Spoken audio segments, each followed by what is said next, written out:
No one noticed the janitor at first.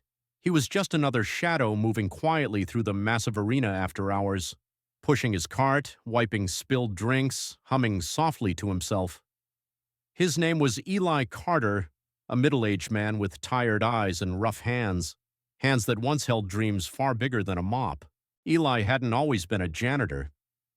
There was a time when music felt like his way out, not just something he whispered to himself while working late. Before responsibilities piled up and dreams grew quiet, he believed his voice could change his life. But reality had other plans.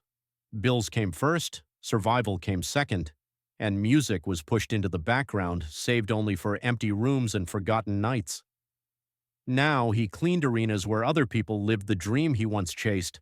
That same night, a world-famous singer remained inside the building long after rehearsal ended, frustrated by a song that refused to cooperate. No matter how many times he tried, one note stayed just out of reach, echoing through the empty seats like a reminder that fame didn't guarantee perfection. Then, from the far end of the room, a quiet voice rose. The singer froze. The voice wasn't loud, but it carried, steady, rich, and aching with something deeper than practice. It came from a man pushing a cleaning cart near the stage, his head lowered, unaware that anyone was listening. "Who's singing?" the singer asked quietly. The crew looked around until they spotted Eli. Embarrassed, he stopped immediately. "Sorry," he said. "I didn't realize anyone was still here." The singer studied him for a moment, then gestured toward the stage. "Come closer." Eli hesitated. His hands still smelled of disinfectant, his uniform wrinkled and worn. This wasn't his world anymore, but something in the singer's expression, curiosity mixed with frustration, pulled him forward. "You were hitting that note," the singer said. "The one I can't reach." Eli shook his head. "I was just humming." The singer handed him a microphone. "Then hum again." The room grew quiet. The crew watched, unsure of what to expect. Eli's heart pounded as memories rushed back. Small clubs, closed doors, promises that never came true. He took a slow breath and closed his eyes. When he sang, the sound filled the arena. It wasn't perfect in a technical sense, but it was honest. Every note carried years of loss, patience, and unspoken hope, and when he reached the high note, it came effortlessly, floating through the empty seats like a confession. No one spoke when he finished. The singer lowered his head, stunned. Fame hadn't taught him how to sing like that.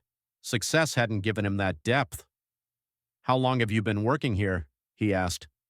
"Long enough to stop dreaming out loud," Eli replied softly. The singer nodded. "You shouldn't." The next morning, a single video appeared online, not of a concert, not of lights or screaming fans, but of an empty arena and a janitor singing his heart out. By nightfall, millions had heard the voice that almost stayed hidden forever. Eli stood alone on the edge of the stage, the microphone heavier than it looked. The arena lights were dim, but memories lit up his mind. Late nights singing to his daughter, empty auditions the moment he realized hope didn't pay bills. The crew whispered among themselves. Some looked uncomfortable. Others leaned in, sensing something rare unfolding in real time. The singer broke the silence. "You ever record professionally?"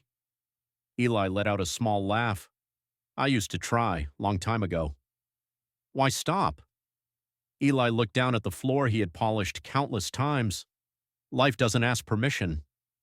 The singer nodded slowly, understanding more than he expected to. Fame had brought applause, but it hadn't protected him from doubt.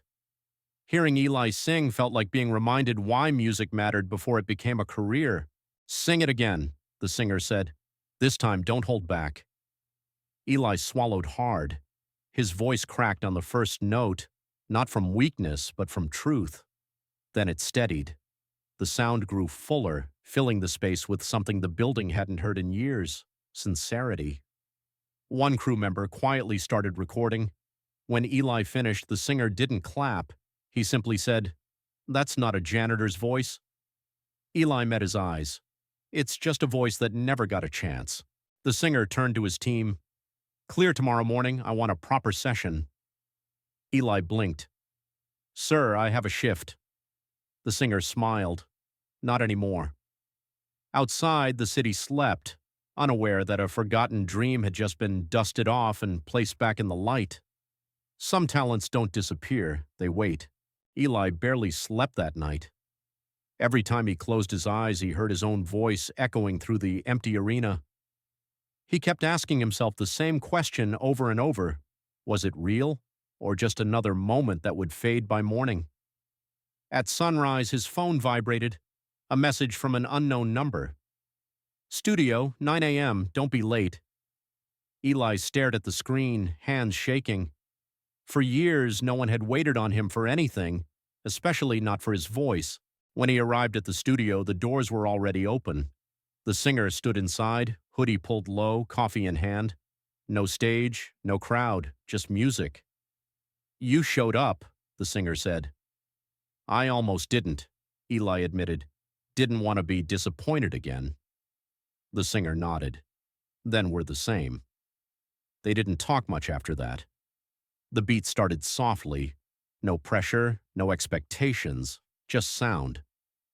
"Sing it like no one's listening," the singer said. Eli closed his eyes.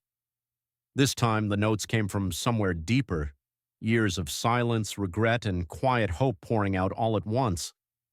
His voice cracked, then soared, raw, unfiltered, real. When the last note faded, the room stayed quiet. "That," the singer finally said, "isn't something you teach." Eli lowered the headphones slowly. "So, what happens now?" The singer leaned back. "Now the world hears you." But Eli hesitated. "And when they stop listening?" The singer met his gaze. "Then you'll still have your voice. That's something no one can take." Later that day, a single clip leaked online. Not polished, not perfect. Just a man singing like he had nothing left to lose. By nightfall, comments flooded in. "Who is this guy? Why have we never heard him before? This is real music." Eli watched in disbelief. For the first time in years, the floor beneath his feet didn't feel so permanent. And for the first time in a long time, he believed again. Eli didn't recognize his life anymore. Within days, the clip exploded across the internet. Millions of views, reaction videos, headlines questioning how a voice like his could go unnoticed for so long. Some called it fate, others called it a setup. Not everyone believed. Comments turned sharp. Industry plant. Another fake story for clicks. If he was that good, why was he cleaning floors? Eli read every word. Each one chipped away at the fragile hope he'd just begun to rebuild. He had faced rejection before, but this was different. This time the world was watching him fail in real time. The singer noticed the change immediately. "You don't sing the same anymore," he said during rehearsal. Eli tried to smile. "Just tired." But the truth sat heavy in his chest. The pressure to prove himself was louder than the music. For the first time, he wondered if staying hidden had been safer. That night, Eli almost didn't show up to the studio. He stood outside, hand on the door, thinking about the janitor's cart, the routine, the quiet. No expectations, no judgment. Inside, the singer waited. "You can walk away," he said when Eli finally entered. "No one would blame you." Eli looked up. "And if I stay? Then you sing like you did that first night. Not for them, for you." The booth light turned on.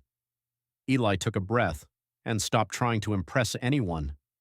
The song came out differently this time, less perfect, more human. His voice cracked in places, but it carried something stronger than technique, truth. When he finished, the singer smiled. "That's the take." Eli frowned. "But it's not flawless." "Neither are we," the singer replied. A week later, Eli stepped onto a small stage, not an arena, not a headline event, just a room full of strangers and a microphone. His hands shook. Then he remembered the empty arena, the quiet nights, the reason he sang in the first place. He opened his mouth, and the room fell silent. For the first time, the noise in his head disappeared. The music had found him again.